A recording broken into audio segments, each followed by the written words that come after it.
I can tell you the exact moment my life tilted off its axis, not the week the doctor told me I needed surgery. Not the first night in that hospital bed where the IV beeped like a stubborn alarm clock.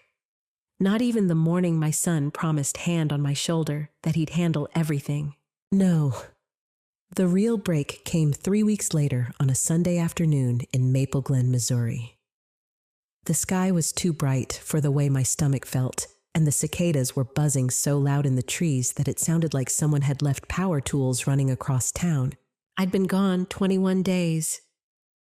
21 days of infection fever nurses with cold hands and fake smiles. 21 days of telling myself, just get back home.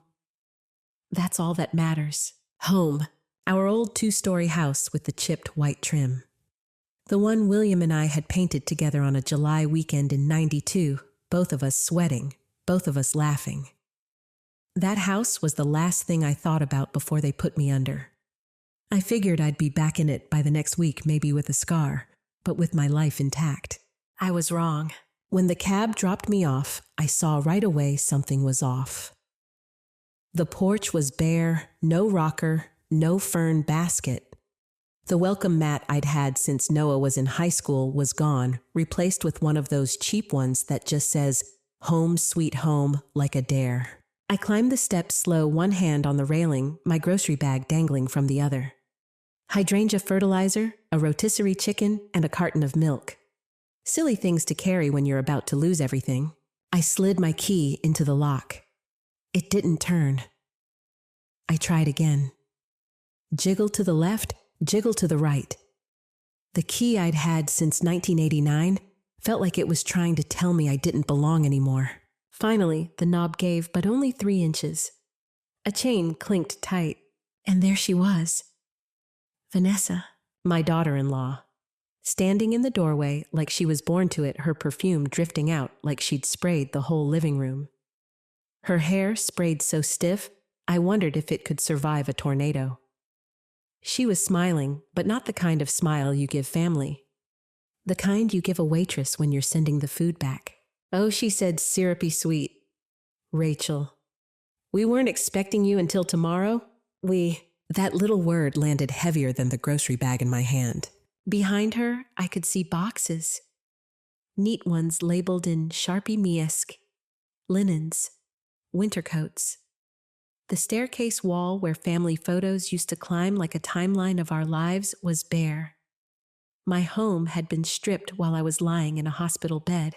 And then Noah appeared. My son.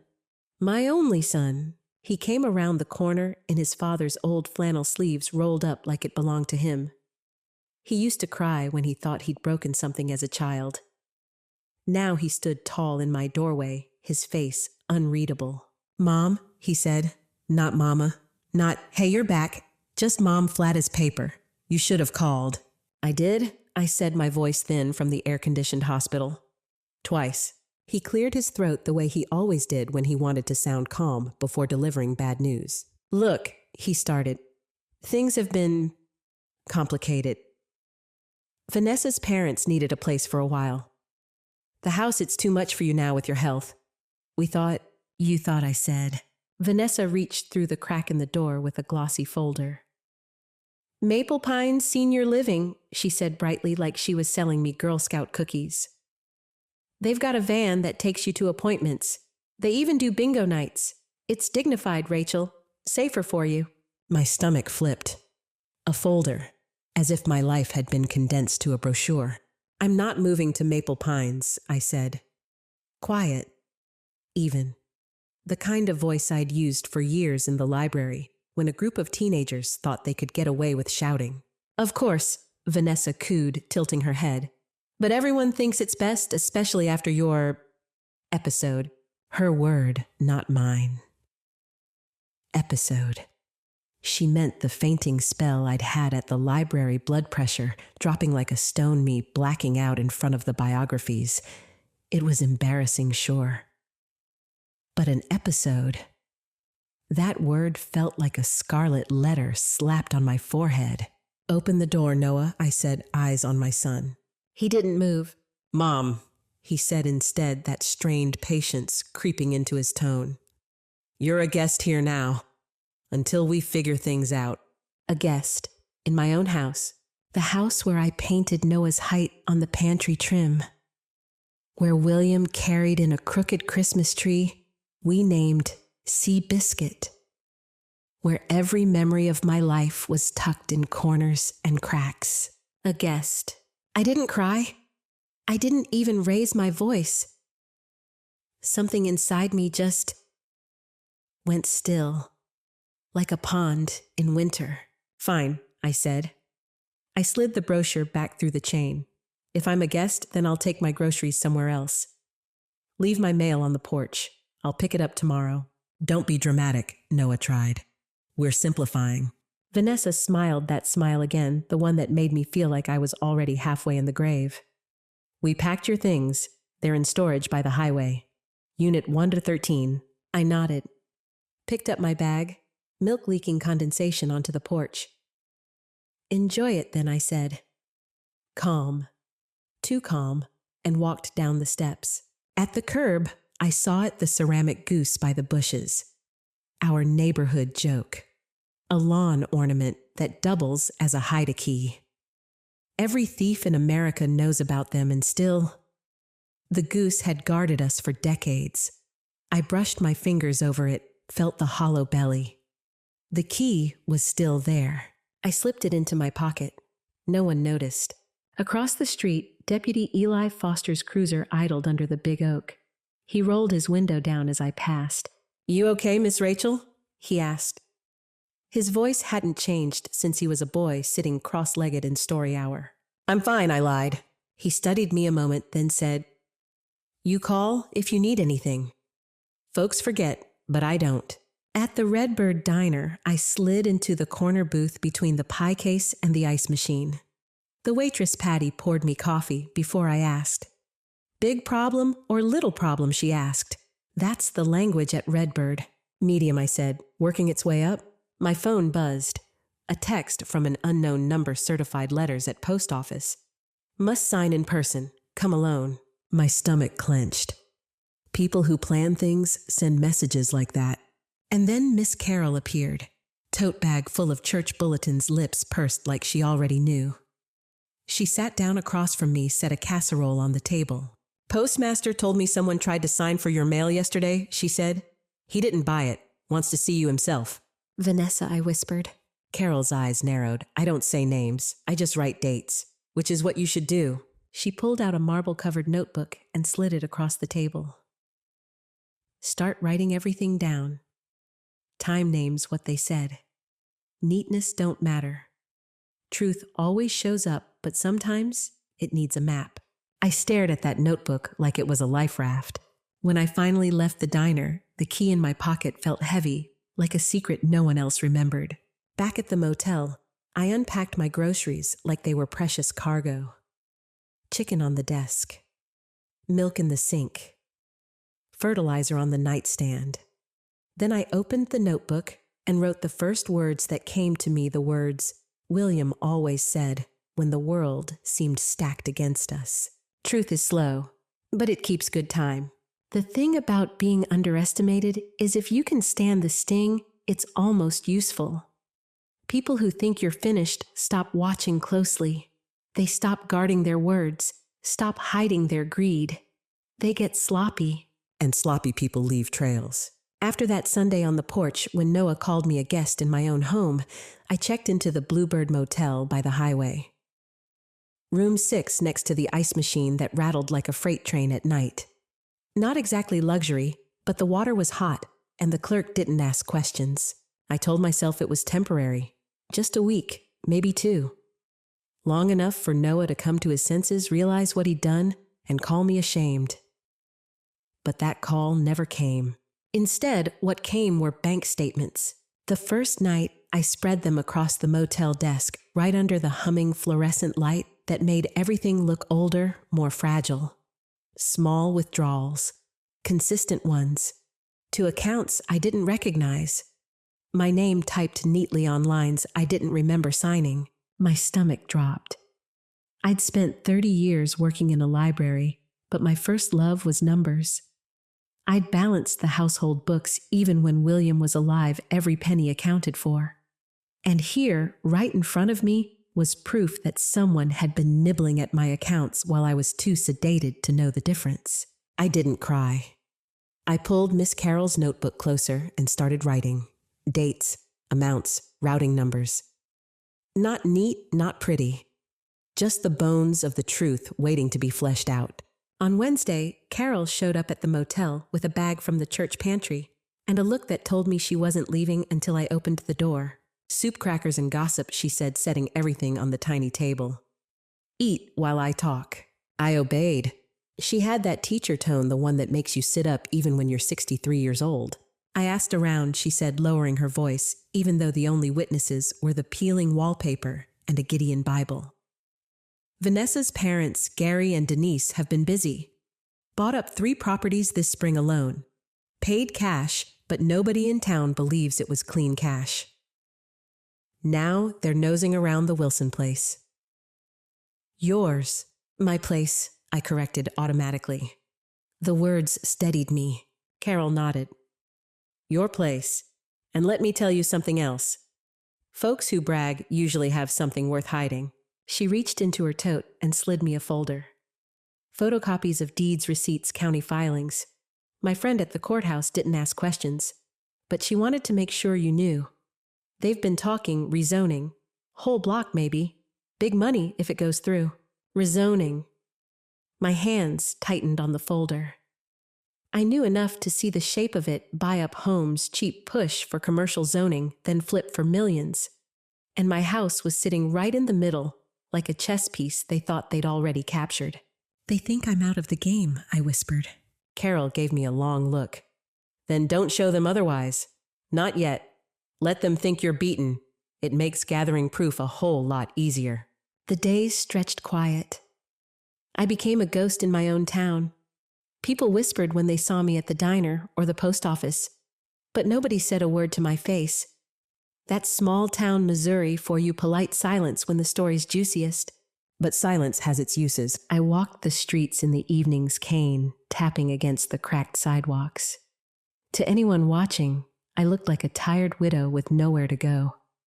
Inside, I was taking inventory. Not of the town, but of myself. I still had my mind. I still had my memory. I still had the habits William drilled into me. Don't trust signatures without witnesses.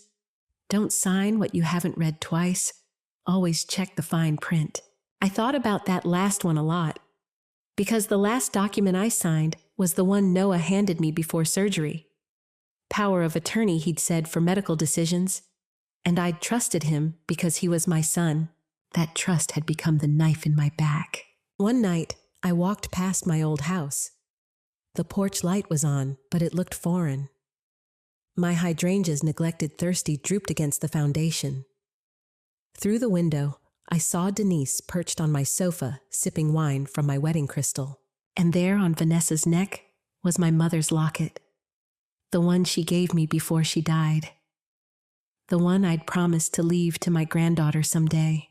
I had to grip the fence post to keep from collapsing. But I didn't knock, didn't shout, didn't give them the satisfaction of seeing me broken.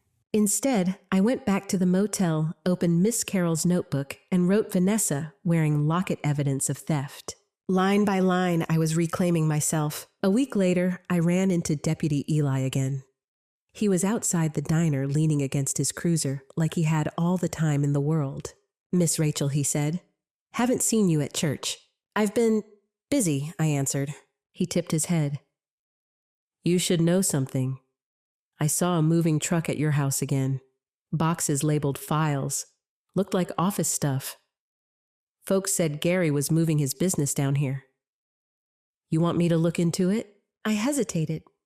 Part of me wanted to wave him off. Another part, the part that had carried a library through 3 decades of budget cuts and bureaucracy, knew the power of allies. Not yet, I said carefully. But if you see them moving anything out, let me know. Especially boxes marked documents. He gave me a slow nod. I'll keep an eye out.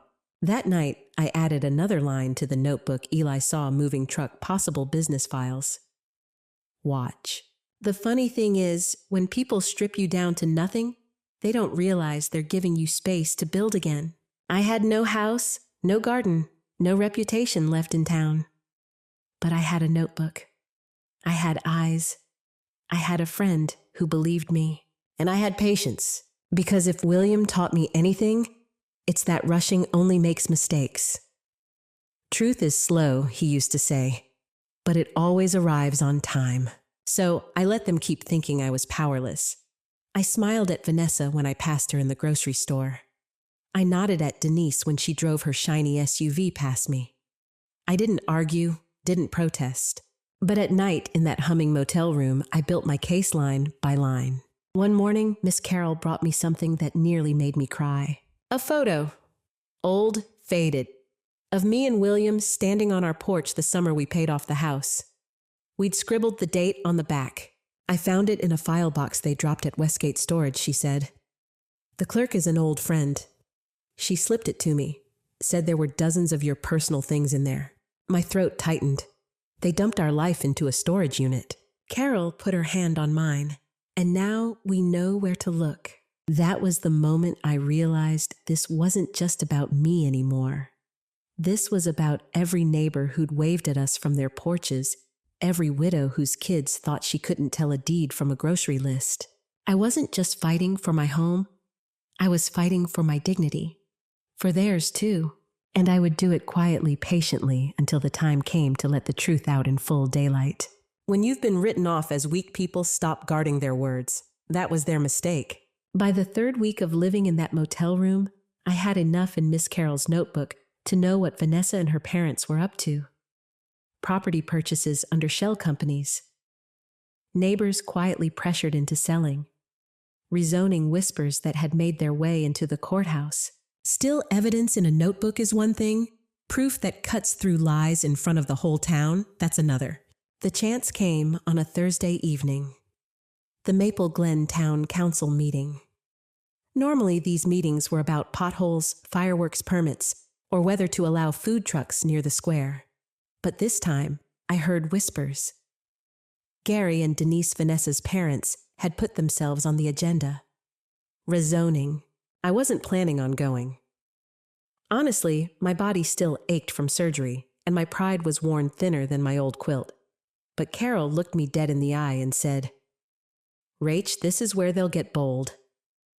Bold makes people sloppy. And sloppy is when you strike. So I went.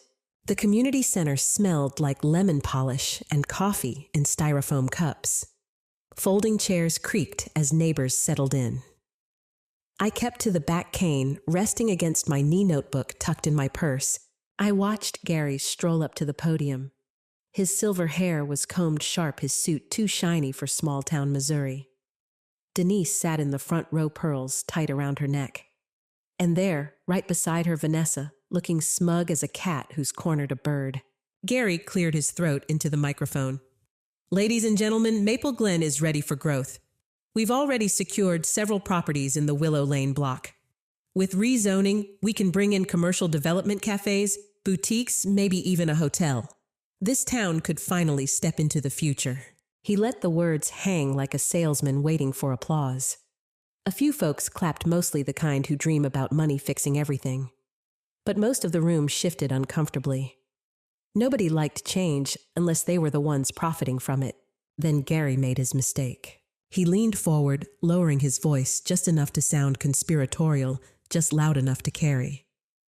And thanks to certain arrangements, we've secured the central property on that block. The old Miller house. Frankly, it was too much for the widow to handle. She's been moved along. Moved along? Like I was a stray dog. I felt my cheeks burn, but I didn't move. Not yet. Councilman Dwyer, a man who still owed late fees on 3 library books, nodded. So you own the property outright? Gary smiled. Yes, it's been transferred, signed, and sealed. Nothing left to question. That was my moment. I stood up, slowly. Cane first, then my body. People turned. I could feel whispers ripple through the room. Excuse me, I said, my voice carrying sharper than I intended. There's something left to question. All eyes shifted to me. Gary's smirk faltered. I walked down the aisle, each tap of my cane echoing in the hush. My hand trembled, but not with fear. With purpose. At the podium, I laid down a folder. Not the kind Vanessa had waved at me weeks before. This one was worn at the edges, William's handwriting still visible on the first page. This, I said, flipping it open, is the original deed to the Miller house, purchased in 1989, paid off in full in 2007, and placed into a family trust in 2015, a trust that requires signatures from all trustees for any transfer. I turned my gaze to the front row. I didn't sign, and neither did Miss Carroll, the second trustee. Carol stood up in the back, lifting her hand like a witness in church. That's right. Gasps moved through the crowd. Gary stepped forward, sweat breaking on his temple. This is irrelevant. We had power of attorney. I cut him off. Power of attorney covers medical decisions, not trust properties. You forged signatures. And worse. I reached into my purse and pulled out my phone. I tapped the screen. A recording began to play, tinny but clear. Gary's voice. Recorded through the crack of my study door when I'd slipped back in that day with the goose key. The Wilson closing is scheduled for Friday. Once that's complete, we'll control 40% of the block. We used her banking credentials clean as a whistle. The room went dead silent. I let it play long enough for everyone to hear, then stopped it. That's you, isn't it, Gary, in my study, using my name? Talking about my neighbors' homes like poker chips. He sputtered.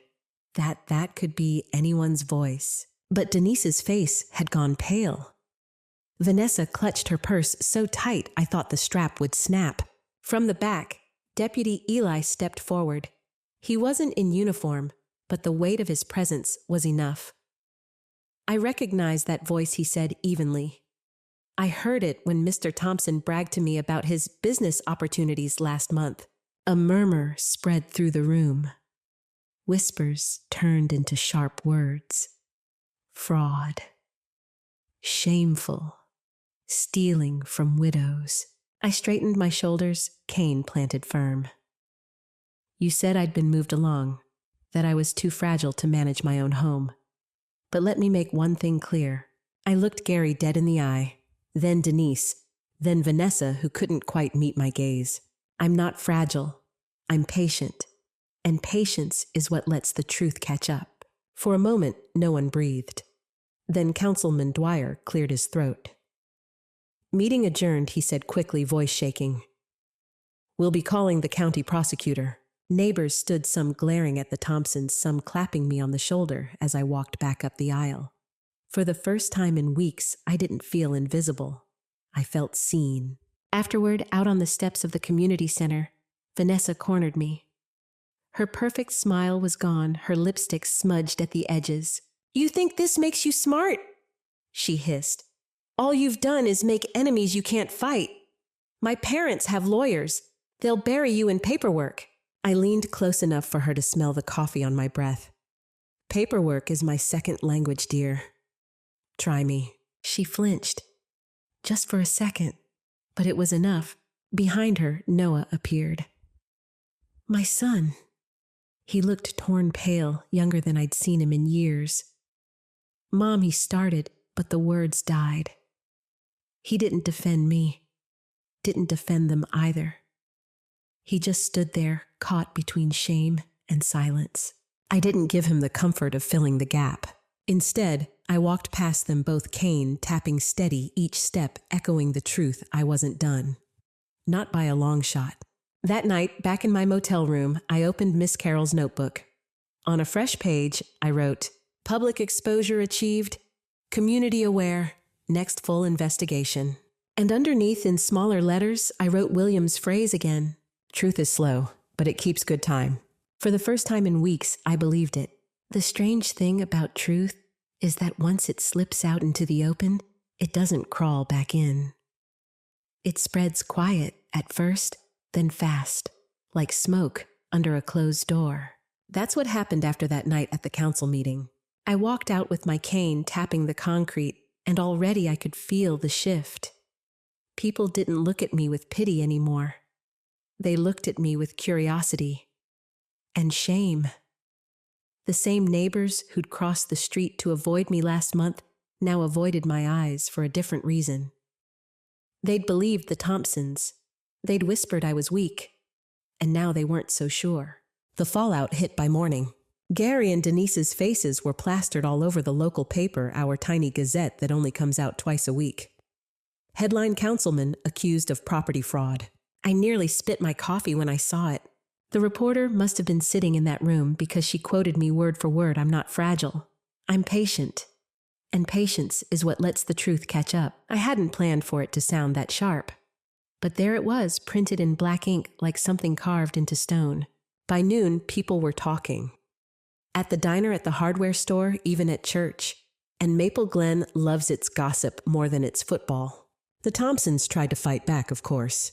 Denise marched into the post office like a queen, demanding her crown, snapping at folks that it was all a misunderstanding.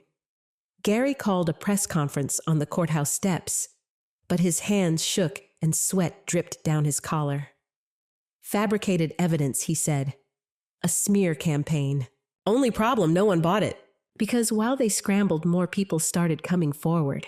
Mrs. Keating down the street said she'd been pressured to sell her backyard lot for pennies. Old Mr. Latham admitted Gary had promised him a cut of the new hotel if he signed fast. And Carol, dear Carol, walked right into the sheriff's office with her notebook, every date and conversation neatly written in her tidy script. By Friday, the county prosecutor had enough to launch an official investigation. But here's the thing, nobody tells you justice doesn't feel neat. I thought I'd wake up feeling vindicated, lighter somehow. Instead, I felt hollow. Because while the Thompsons scrambled, I was still in that motel room. My home padlocked, my furniture covered in dust sheets. The truth was out, but the damage had already been done. One morning, I sat at the motel desk, staring at the folder of trust papers. The pages were yellowing, William's handwriting fading. I ran my fingers over his notes, those little arrows and underlines only he understood. This isn't over, I whispered to myself. Then came Noah, my son. He showed up outside the motel one Saturday afternoon, driving that old Ford pickup William had left him. The same one he used to wash with his daddy back when he was 10 years old, soap suds up to his elbows. He didn't come in right away. Just sat in the truck, staring. Finally, he knocked on my door, hat in hand, like a boy about to confess to breaking a window. Mom, he started, his voice low. I didn't know they were doing all that. I looked at him. Really looked. He was thinner than I remembered, cheeks, hollow eyes, tired. And for a moment, I saw the little boy who used to leave dandelions on my nightstand. But then I remembered him standing silent on those courthouse steps while Vanessa hissed at me, watching, saying nothing. You didn't want to know, I said. He flinched. I was stuck, Mom. Vanessa. Vanessa is not the reason you forgot who you are. My voice surprised me. Firm, steady. You let them use my name like it was dirt. And you let them lock me out of my own home. His eyes filled. He tried to reach for me, but I pulled back. Truth is slow, Noah, I said, the words tasting like William's voice in my mouth. But it keeps good time. And you, I paused, you've been late. He dropped his head. I want to fix it. I didn't answer. Not then. While the Thompsons fought lawyers and headlines, I got busy. Carol and I went to the courthouse to file for injunctions. The sheriff arranged for the locks to be changed back. One by one, I reclaimed the papers, the deeds, the bills. My life. When I stepped back into that house, my house, the air felt different. Dusty, yes. But alive. The sunlight through the lace curtains painted gold across the hardwood floor. William's chair sat waiting by the fireplace, a dent in the cushion where he'd left it. I set my cane against the wall and just stood there breathing. They had tried to erase me, but here I was, still standing. Rebuilding wasn't glamorous. It was scrubbing floors that had gone too long without care. It was opening envelopes of unpaid bills and shaking my head. It was sitting across from bankers who now looked at me with respect instead of condescension. But it was also neighbors dropping by with casseroles. Teenagers volunteering to rake the yard. Even Pastor Jim stopping by one evening, his eyes soft with guilt. "I should have asked you," he said quietly, instead of listening to them. I didn't let him off easy. I just nodded. "Now you know." And Vanessa, she slinked around town like a cat with a broken tail. People didn't smile at her anymore. They whispered yes, but not the way she liked. I caught sight of her once at the grocery store. She stood frozen in the aisle staring at me as if I'd risen from the grave. I pushed my cart right past her head high. Didn't say a word. Sometimes silence is the sharpest blade. But the best part came 2 weeks later. A letter from the prosecutor's office stamped official. Gary and Denise were being indicted on fraud and forgery. The Thompsons, who thought they were untouchable, about to face trial in the same courthouse where they once lorded over zoning maps. When I read it, I didn't cheer. I didn't dance. I just folded it neatly and set it under the photo of William on the mantel. "We did it," I whispered. And for the first time, the house felt steady again. Fallout is messy, yes, but it also clears the air. For me, rebuilding wasn't just about scrubbing the floors or untangling legal knots. It was about planting marigolds out front because William always said they kept the bugs away. It was about cooking dinner for Carol at my own table instead of hers. It was about waking up each morning knowing that no one, no daughter-in-law, no councilman could ever call me moved along again. I had roots, and they weren't going anywhere. And in the quiet of one evening, as the sun dipped over Maple Glen, I wrote a single line in Carol's notebook. The house is ours again, but more than that, I am mine again. When the dust finally settled, it wasn't the courthouse headlines or the whispers at the diner that stayed with me. It was the quiet. The kind of quiet that fills a house after a storm passes. Not empty silence, a full one. The walls still humming with what they'd endured, but no longer trembling. That was my life now, steady, but changed. The Thompsons were still busy clawing at lawyers and reporters, trying to plug the holes in a ship already halfway sunk. But my world no longer revolved around them. For the first time in months, I woke without the weight of their shadow pressing on my chest. I made coffee in my own kitchen. I sat in William's chair, the one they'd tried to erase. I opened the windows and let the spring air move through the curtains like breath returning to the body. I didn't need anyone's apology. The truth itself was enough. Still, Maple Glen wasn't quick to forget. Small towns never are. Some neighbors looked at me with guilt, others with awe. At the grocery store, Mrs. Keating squeezed my hand and whispered, "I should have believed you." At church, folks slid their hymnals toward me softer in the way they sang beside me now. And yet, I kept my head high, but my words measured. Vindication doesn't mean gloating. Justice doesn't mean crowning yourself a queen. It means planting your feet in the soil and saying, "I am here. You will not move me again." Noah kept showing up. Every few days, his old Ford rattled down the lane, gravel crunching beneath its tires. He painted the shutters, mowed the lawn, fixed the steps William once promised he'd get around to. And little by little, his words softened. I was blind, Mom.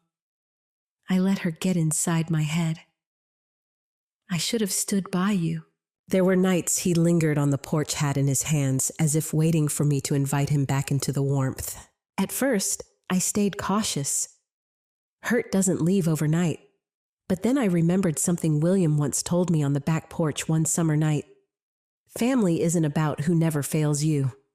It's about who chooses to come back and make it right. So I let Noah sit. Sometimes we didn't even talk, just listened to the crickets. And I thought maybe rebuilding wasn't just about the house. Maybe it was about us too. When Pastor Jim asked if I would speak at the Women's Fellowship, I nearly laughed. Me, The woman they'd whispered about, pitied, called fragile. But then I thought of all the times I had swallowed my voice, and how many women in that circle probably carried the same ache. So I said yes. That night, I stood at the podium in the fellowship hall. The fluorescent lights buzzed above the smell of coffee and lemon bars heavy in the air. Carol sat in the front row, pen poised. I gripped the wooden edge and took a breath. You all know my story, I began. You've heard the gossip, the lies, the headlines. But what I want to tell you tonight isn't about them. It's about us. I told them how silence had been my armor.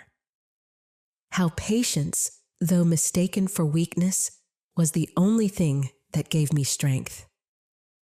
How truth takes its time, but it never fails to arrive. Faces softened, eyes glistened. Some women nodded so hard their earrings swayed. Don't let anyone tell you you're past your use, I said, my voice firmer now. Don't let anyone write your story for you. If you have a truth, hold it close until the moment is right. And when you speak, it don't whisper. Let it ring. The room went still. Then someone whispered, Amen, and soon applause rose, not polite, not hollow. Real applause. For the first time in months, I felt something shift in me. Not just survival, not just justice, but purpose. Later that night, I sat at my kitchen table, tea steaming in my cup, the old notebook Carol had given me open in front of me. On the last page, I wrote, They tried to bury me in silence, but silence grew roots, and the roots held. I closed the book and slid it into the drawer beside William's photograph. His eyes, caught forever in that picture, seemed to glimmer back at me. Legacy, I've realized, isn't about land or deeds or even names in the paper. It's about what lingers when the noise fades. For me, it's marigolds blooming by the mailbox because William always said they kept the bugs away. It's neighbors dropping pies on my porch, not out of pity anymore, but respect. It's my son sitting beside me on the porch swing, learning how to listen. It's the knowledge that I survived, that I stood, that they will never call me fragile again. I know the Thompsons will twist and claw their way through court, maybe even land on their feet again. People like that always do, but they can never rewrite what happened. The town saw. The truth burned into them like initials carved in oak. And me, I don't need revenge. I don't need parades. I just need the steady hum of my own house, the knowledge that the roots held, and the freedom to wake each morning without shame. If you're listening, if you've ever been silenced, dismissed, told, you're nothing, hear me now. You are not done. You are not fragile. You are not theirs to erase. Truth may crawl, but it never stops. And when it reaches you, it will stand taller than the lies ever could. So that's my legacy. Not the scandal, not the trial. But the lesson that patience isn't weakness, silence isn't surrender, and dignity once reclaimed is stronger than anything they can take from you. And when I sit by my window at night, lamplight spilling over William's picture, I don't feel small anymore. I feel steady. I feel proud. And I know without a doubt they'll remember me. Not as the woman they tried to erase, but as the woman who refused to disappear.